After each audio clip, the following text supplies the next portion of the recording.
Per me è stata un'esperienza piena di emozioni, essendo io riberese ho rivisto tante persone che hanno non solo supportato la nostra associazione, ma tante persone che io nei miei quasi 50 anni di cardiochirurgia ho operato, quindi c'è un legame veramente di cuore con Ribera e i riberesi. È anche un'occasione per diffondere sempre il concetto di volontariato, e soprattutto anche questo libro mi è servito per dire grazie ai riberesi che tanto hanno contribuito all'associazione anche nelle prime fasi e poi quando è stato necessario acquistare un fuoristrada per il nostro progetto Running Doctors. Io mi auguro di ripetere questa esperienza nelle scuole, perché è fondamentale che i nostri ragazzi abbiano la possibilità di vivere queste esperienze, perché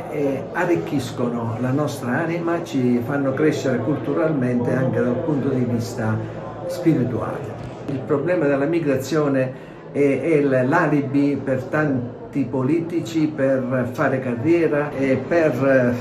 giustificare certi atteggiamenti xenofobi. Io penso che noi abbiamo fatto studiare tante persone in Tanzania, queste persone sono decise a restare nel loro paese, quindi il problema è portare cultura e lavoro nei loro territori, evitando di solamente di sfruttarli. Poi è ovvio che nel momento in cui ci sono delle guerre, ci sono tante persone che cercano di sfuggire alla guerra, sfuggire alla morte, o anche non capisco perché debba essere così una brutta cosa cercare di andare in paesi dove puoi arricchire la tua professionalità, come abbiamo fatto noi siciliani andando negli Stati Uniti, in Svizzera e in tutta Europa. Ritengo che il volontariato per noi è una prerogativa, perché come circolo vogliamo essere presenti nella comunità, invogliare la gente a essere disponibile verso gli altri. Il nostro circolo ha 180 anni, è stato fondato prima dell'Unità d'Italia nel 1844 e ci teniamo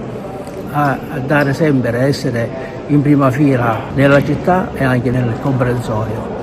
per dire che noi ci siamo e vogliamo essere sempre